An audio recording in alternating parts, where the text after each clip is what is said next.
Teman-teman, di konten kali ini kita akan ngebahas murai batu yang vektornya tinggi. Dia respon sama burung. Jangankan sama burung murai batu ya, Betul, suara betul. sama murai batu itu kadang sama suara masaran aja langsung Langsung nembak on. sendiri. Dia langsung apply misalkan, nah berarti kita nandainnya burung itu hariannya di rumah nggak mau bocor. Pengamatan kita tuh gini, di rumah juga bisa kita amatin. Oh, burung ini hariannya gacor banget, nembak-nembak, tapi kalau dibawa ke lapangan kok begini. Misalkan kita ablak nih, dia di lombanya enak gitu. Nah itu kan kita ngikutin dia biar di lombanya enak, itu betul. maksudnya. Biar supaya murai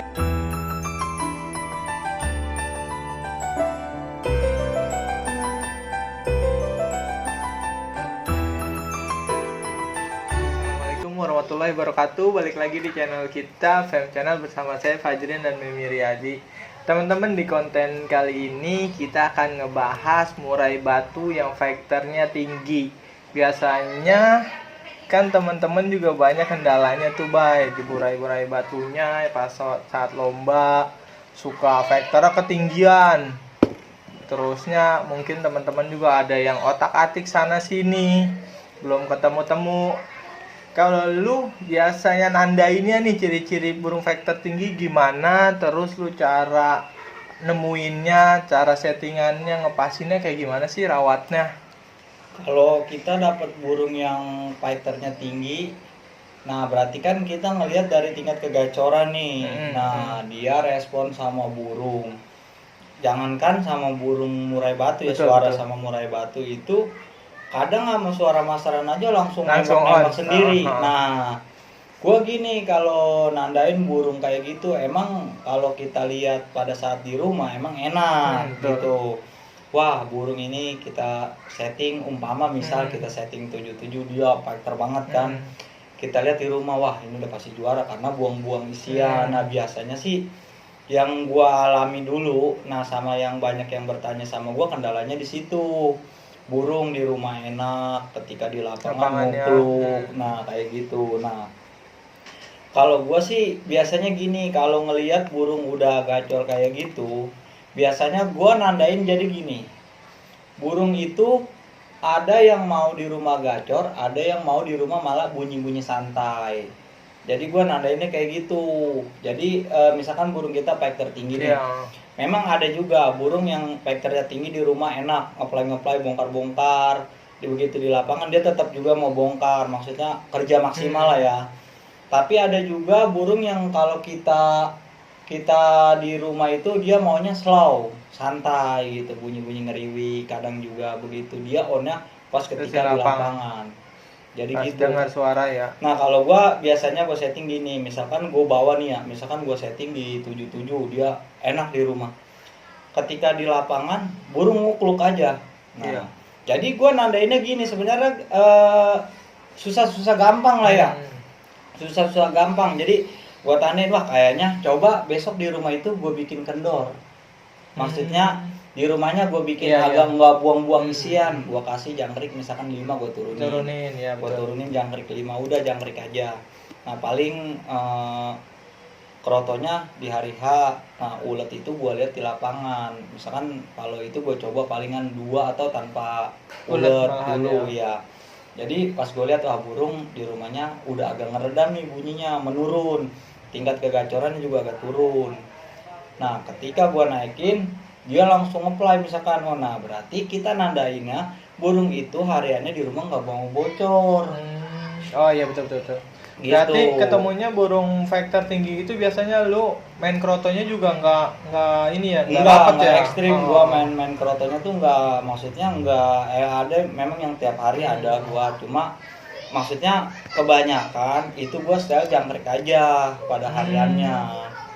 Dan jemur itu gue biasanya burung-burung kayak gitu jemurnya gue perhatiin, gue jemur jadi gue nggak pakai batas waktu ya, maksudnya kadang setengah jam, kadang 1 jam. Nah gue lihat dari panas, ketika dia gue jemur dia gelisah gue angkat. Kalau gue kayak berarti gitu, nandainnya di burungnya, di burung kayak gitu. Terusnya biasanya kalau kayak gitu lu main krotonya hari H-1 doang ya ibaratnya ya. Enggak, gua hari H. Hari H ya. Hari Oh H. ya, hari Nah, H hari H. pagi ya. Pagi. Nah, untuk pertama itu biasanya gua gini nandainnya.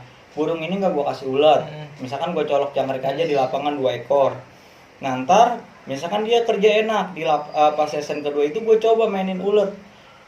Nanti pas kena ulet dia tambah edan Efeknya apa gimana enggak? ya? Nah, kalau dia kena di season kedua kena efeknya malah enak, nanti di season pas di minggu berikutnya itu di season pertama udah gue kasih ulet 3. Nah, nanti di season keduanya gue kasih 2 kalau nggak 1. Jadi kayak gitu. Terus kalau perawatan hariannya kalau di faktor tinggi lu mandinya kayak gimana sih, Pak? Nah, kalau mandi itu gua setiap hari, maksudnya gua bikin sesuka burung. Pokoknya setiap hari harus masuk dulu aja. Harus masuk. Nah, harus gua masukin. Kalau udah masuk itu burung dia mau mandi ya mandi, enggak ya udah gua angkat lagi. Pokoknya intinya lu masukin ke keramba aja dulu ya.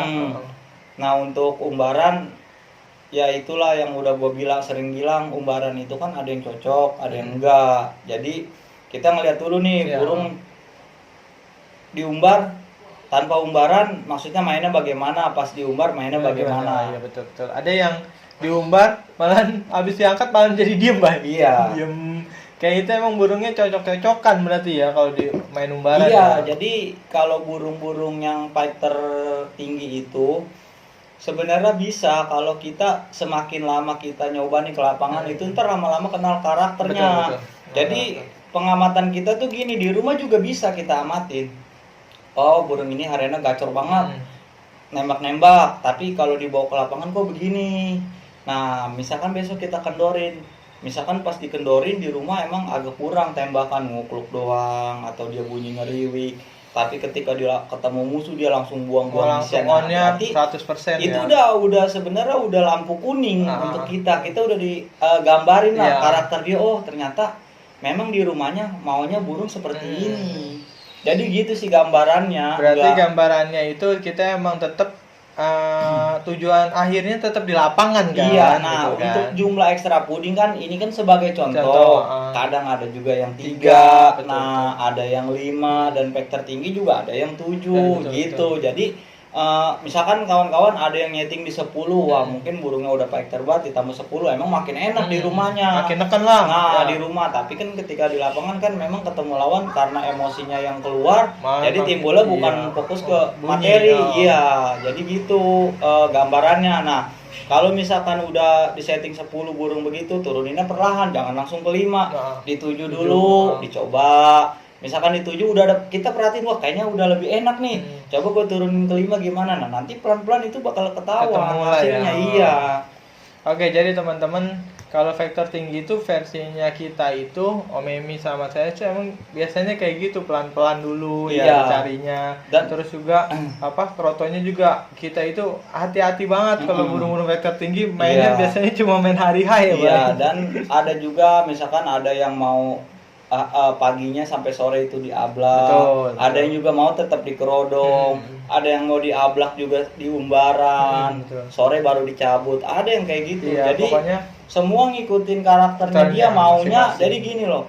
Maksudnya ngikutin karakter dia itu yang bikin misalkan kita ablak nih, dia di lombanya enak gitu. Nah, itu kan kita ngikutin dia biar di lombanya enak. Gitu maksudnya. Biar supaya murai teman-teman juga makanya sesuai harus ngikutin karakter si burungnya biar supaya jalan di lapangannya enak, bagus kayak gitu teman-teman.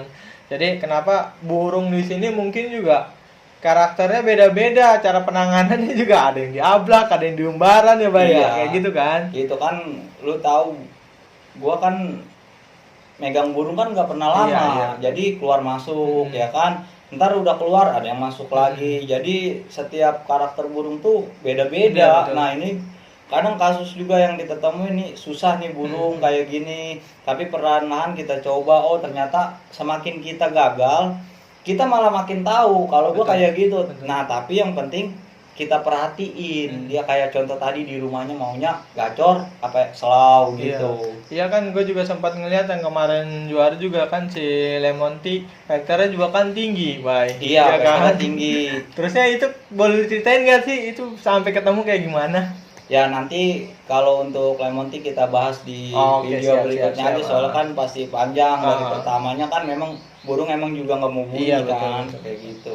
Oke nih, sebelum kita udahin burung vektor tinggi ini, lu ada pesan-pesan gak buat teman-teman buat burung-burungnya yang vektor tinggi yang belum ketemu kayak gitu? Nah, buat teman-teman di rumah, burung kenalin karakternya. Jadi burung pike tertinggi itu karena kita udah nemu menu harian dan perawatan. Kadang ada burung memang yang masih biasa, tapi ketika dirawat dan ketemu menu jangkriknya itu, dia malah jadinya vektornya tinggi gitu, kegali karena Kegali, mungkin ya. tadinya nggak kerawat atau gimana.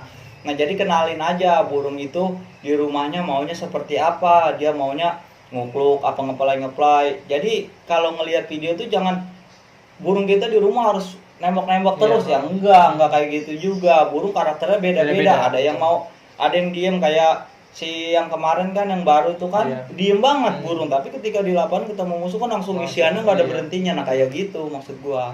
Oke teman-teman, jadi menurut gua itu udah kita gali, kita kupas Iya. soal burung vektor tinggi. Kalau teman-teman ada yang mau dikomentarin di video ini, boleh dikomentarin ya, baik. Kali ada share-share kendala yang lain atau teman-teman punya permasalahan murai juga, boleh dikomen, nanti kita sortir. Sorry, selama 5 hari kemarin kita belum upload, emang Iya, lagi karena sibuk. gua lagi pulang kampung. Juga meminya kemarin. Terus saya juga kemarin weekend juga kita fokus ke lapangan Iya, juga kan, iya. kayak gitu. Teman-teman, terima kasih. Semoga video kali ini bermanfaat. Assalamualaikum warahmatullahi wabarakatuh. Waalaikumsalam warahmatullahi wabarakatuh.